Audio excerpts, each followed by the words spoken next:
So when you picture the American founders, the guys who risked it all, you probably imagine them as this really tight-knit group, right? On the same page. Yeah, you'd think so. Fighting a common enemy, the king. Exactly. But diving into the sources, it paints a really different picture. Surprisingly contentious, actually. They couldn't even agree on something as basic as, well, how to open a meeting together. Oh, absolutely. The religious divisions were deep. And you have to remember the background here. Hmm. Each colony was basically founded by a different denomination. Right. You had Anglican Virginia, Puritan Massachusetts, Mhm. Catholic Maryland, Baptist Rhode Island, Quaker Pennsylvania. The list goes on. And these weren't just friendly disagreements over, like, hymns or something? Not at all. Eh. These groups had literally chased each other out of towns, persecuted each other, even, tarred and feathered fellow colonists over religion not that long before. This conflict was baked into early America. Wow. Okay, so that sets the scene for this really critical moment, maybe even before the Declaration, Hmm. the First Continental Congress. Someone makes a motion, seems simple enough, let's open with prayer. And it almost deadlocks the whole thing right then and there. It almost did. You had Anglicans saying, we can't pray with Congregationalists, and vice versa. The Quakers wouldn't join in with others. They were stuck, completely paralyzed by their own doctrinal lines in the sand. Until Samuel Adams speaks up. All right, Sam Adams, he basically cuts through it all. And the quote, those sources highlight is crucial.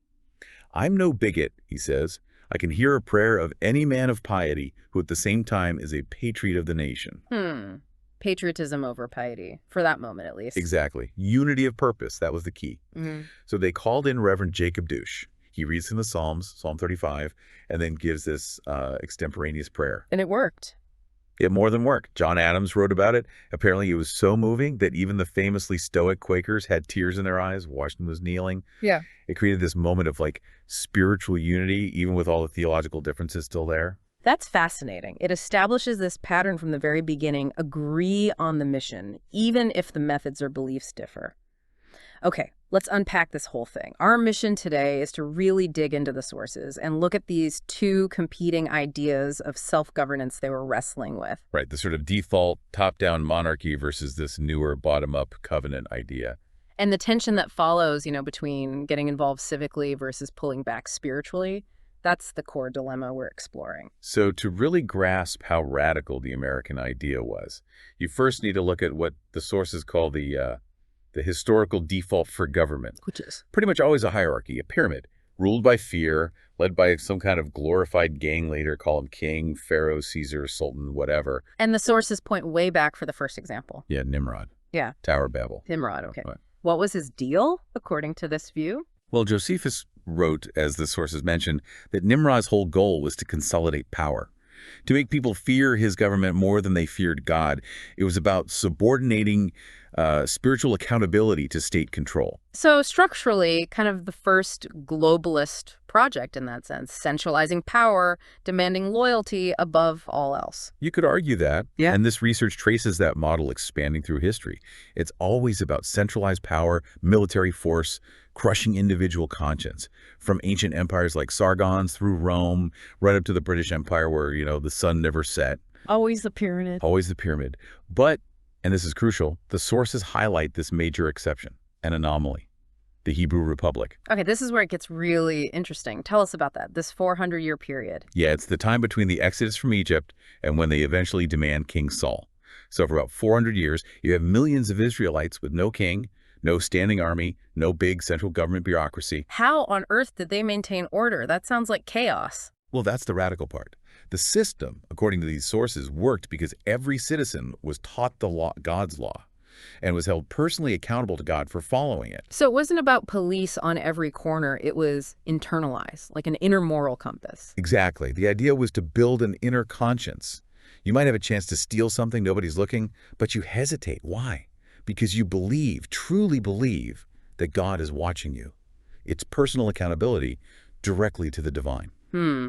And that avoids the need for a king. That's the revolutionary concept. It removes the need for a king altogether, whether it's a bad king oppressing people or even just the inevitable problems of succession, like even King David's sons went off the rails. Right. This way, you avoid that whole cycle of oppression by making every single citizen responsible for their own governance under God.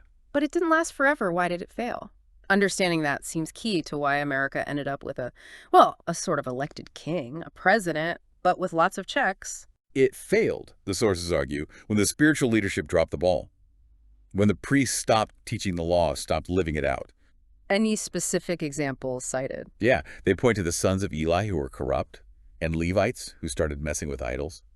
When that spiritual self-restraint crumbled, society followed.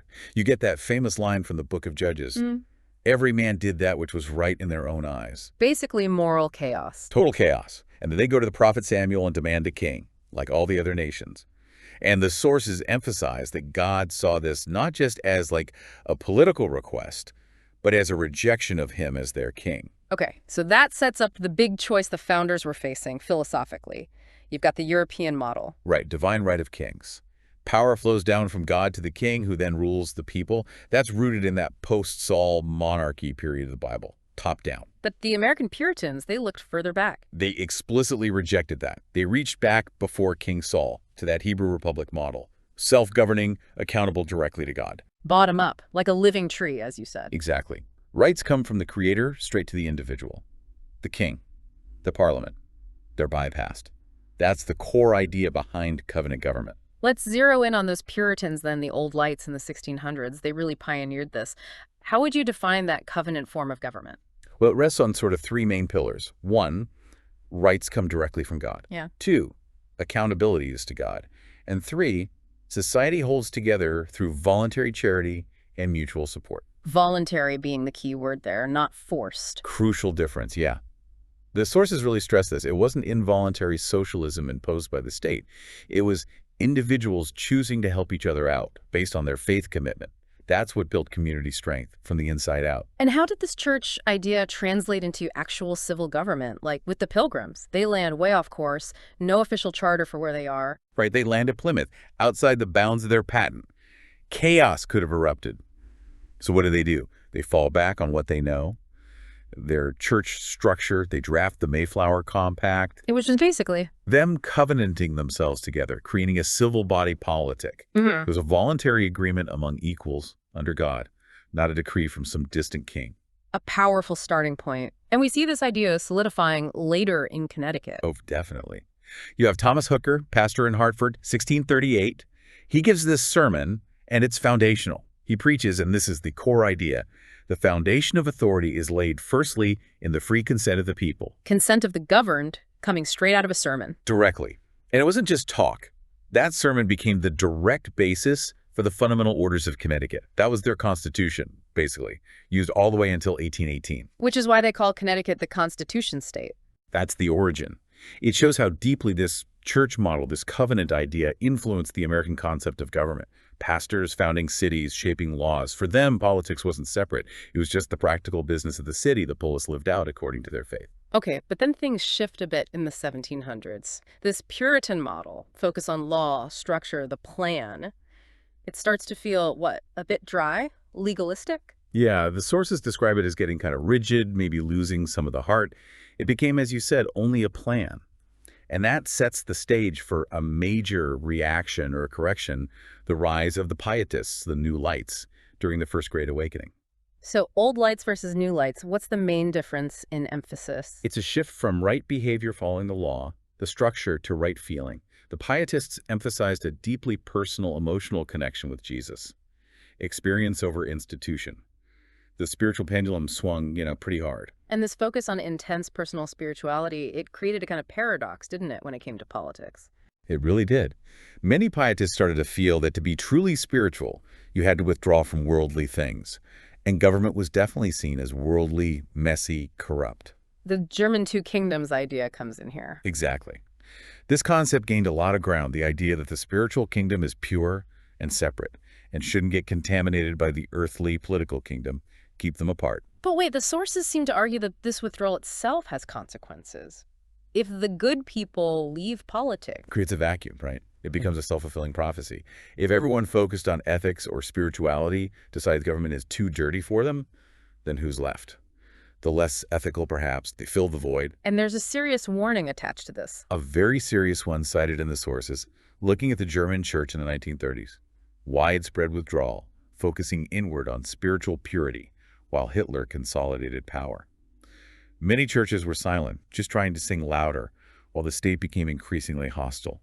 It's presented as a stark warning about the dangers of pious withdrawal. We see that exact tension play out with the Muhlenberg brothers here in America during the Revolution. Oh, the Muhlenberg story is perfect. Henry Muhlenberg founded the Lutheran Church in America, a real pietist.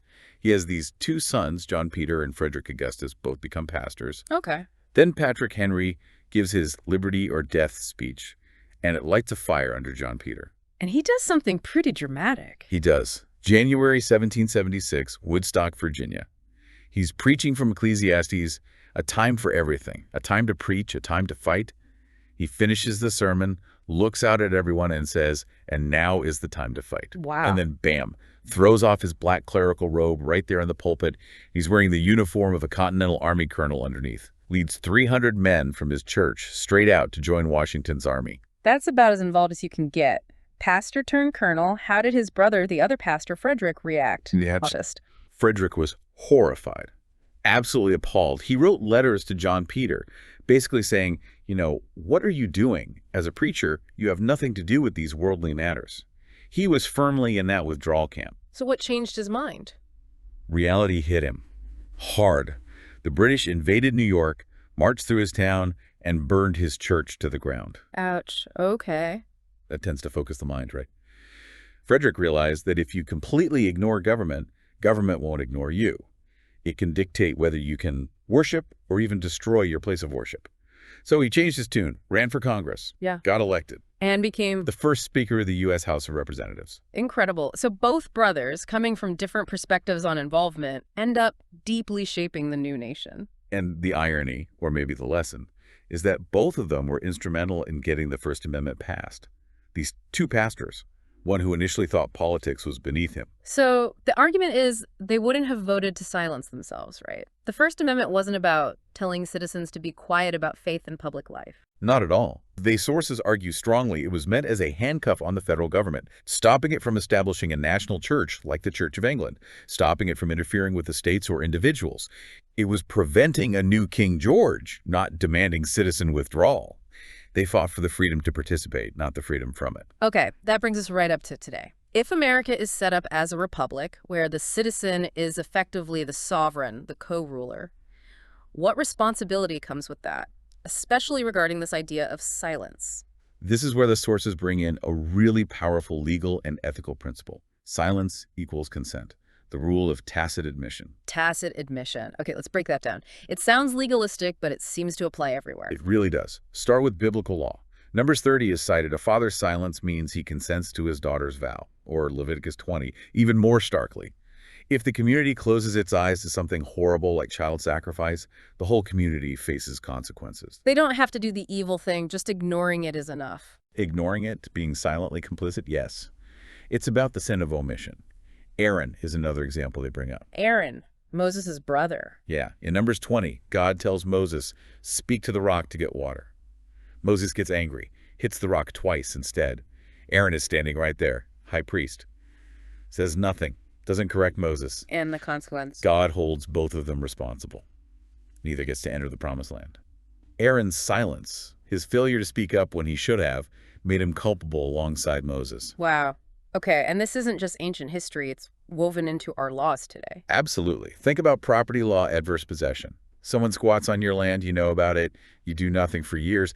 Eventually, your silence means you lose the title. They gain it. Your silence gave consent. Exactly. Or constitutional law. A bill lands on the president's desk. If Congress is in session and he does nothing, total silence for 10 days, it becomes law.